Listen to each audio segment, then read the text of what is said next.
Chapter 7. Mr. Changeabout and the Enchanter. Everybody stared at Mr. Changeabout. At least, as he was the only person in the room, they thought that that's who he must be. He got up and came towards them.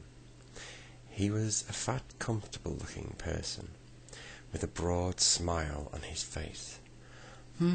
What a lot of visitors," he said. "Do sit down." But there was nowhere to sit, except for the stone floor, which looked rather cold, so nobody sat down. Something happened to Mr. Changeabout when nobody obeyed him. He grew tall and thin, his broad smile disappeared, and a frown came all over his face. He looked very unpleasant indeed. "Sit down!" he roared, and everybody sat down in a hurry. Mr. Changeabout looked at the saucepan man, who was sat down and who was trembling, who sat down with a tremendous clatter. "Have you got a nice little kettle that would boil enough water to make 2 mugs of hot chocolate?" he asked. The saucepan man didn't hear, so Joe shouted in his ear, and he beamed, got up and undid a little kettle that he had on him. "Just the thing," he said, handing it to Mr. Changeabout. "Try it and see." Mr. Changeabout changed again and became happy-looking and with dancing eyes and a sweet smile. He took the kettle. "Thank you," he said. "So kind of you. Just what I wanted. How much is it?" "Nothing at all," said the saucepan man. "A present for you." "Well, allow me to hand round some chocolate to you all in return for such a nice present," said Mr. Changeabout, and he fetched an enormous box of chocolates from a cupboard. Everybody was pleased. Rick looked carefully into the box when it was his turn to take a chocolate. His hand stretched out for the very biggest chocolate of all. Mr. Changeabout at once changed again and flew into a rage. He became thin and mean-looking, his nose shot out long, and his eyes grew small. "Bad boy! Greedy boy!" he shouted. "You shan't have any of my chocolates now. Horrible, greedy children!" And at once all the chocolates changed into little hard stones.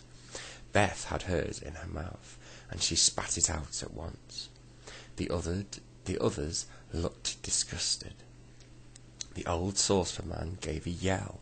"I've swallowed mine, and now I suppose I've got a stone inside me. Oh, you nasty Mr. Changeabout, I'll show you what I think of your chocolates." And to everybody's surprise, Saucepan Man rushed at Mr. Changeabout, knocking his box of chocolates all over the room, and he began to shake him hard. Rattle, rattle, shake, shake. Gosh, how the old Saucepan Man shook Mr. Changeabout, and Mr. Changeabout tried to shake Saucepan Man back, but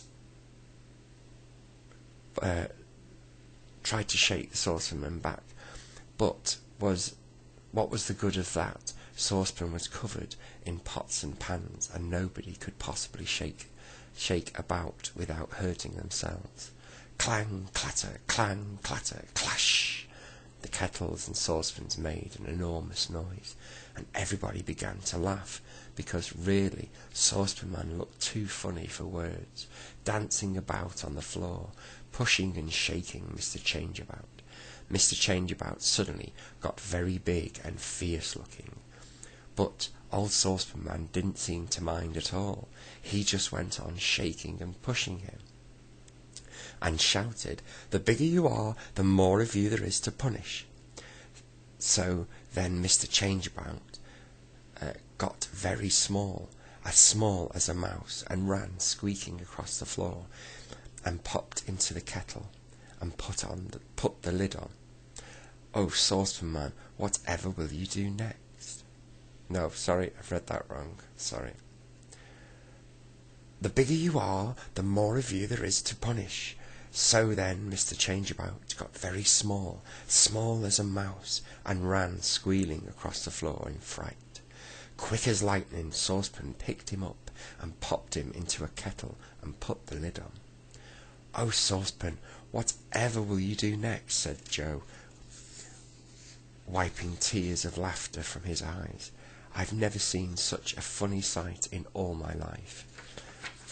Be careful Mr. Changeabout doesn't squeeze out of the spout. I'll stuff it with paper, said Saucepan, tearing some from a box of chocolates. Now he's secure. We'll do what we want. Well, what do we do next? We'd better get out of here, said Joe, standing up. He turned towards the doorway, but what was there was no doorway and no door, only a wall of rock that ran all around the underground room. Oh no, what do we do to get out? Asked Joe, puzzled. This is a very magical kind of place. There's no windows, of course, because we are underground, said Rick. What are we going to do? What about the chimney? Asked Franny, running to the fire. It looks pretty big. Perhaps we could put the fire out and climb up.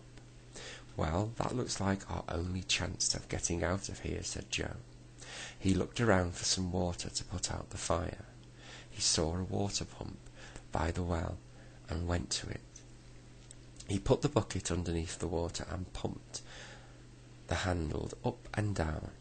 Water was bright green and soon filled the bucket. Joe threw it on the fire. It made a terrific swizzing noise and went out at once, puffing clouds of green smoke into the room.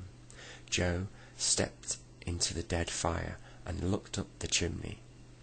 There's an iron ladder going right up, he called in excitement. Come on. We'll get dirty, but we can't help that. Hurry, before any more mysterious things happen. He went up the ladder. It was hot from the heat of the fire, but grew cooler the higher he went. What a long chimney, called back Joe. Is everybody coming? Yes, yes, called 6 voices below him. Joe climbed steadily upwards, and at last the ladder came to the end. Joe climbed out to the top of it and found himself in a creepy place. This looks like the kind of a cellar, he said to the others as they scrambled up beside him. Look at all those sacks piled up. What do you think is in them? Let's look, said Rick, who was always curious about everything. He undid a sack, and good heavens, out poured streams of bright gold pieces.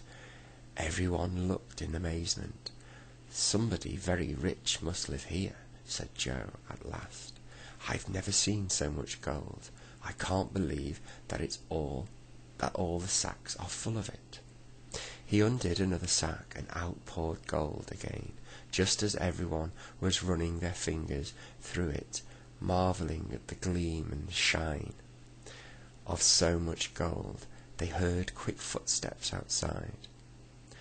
A door above them opened, and a gleam of sunlight shone on to a flight of stone steps leading up from the cellar to the door.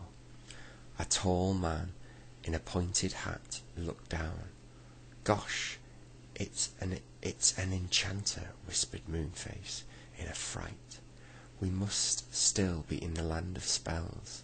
Oh dear, robbers, thieves, burglars, shouted the enchanter in a loud voice. Guards, come here, capture these robbers. They are after my gold. See, they have undone 2 sacks already.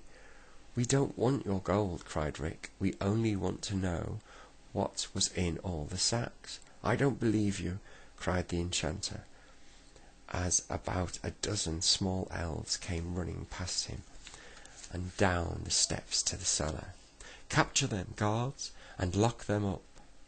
The little elves pulled everyone up to the cellar steps into a big sunlit room. Its ceiling was so high that nobody could see it. "Now lock them up," commanded the enchanter. Moonface suddenly snatched a kettle from the saucepan man and snapped the string that tied it to him.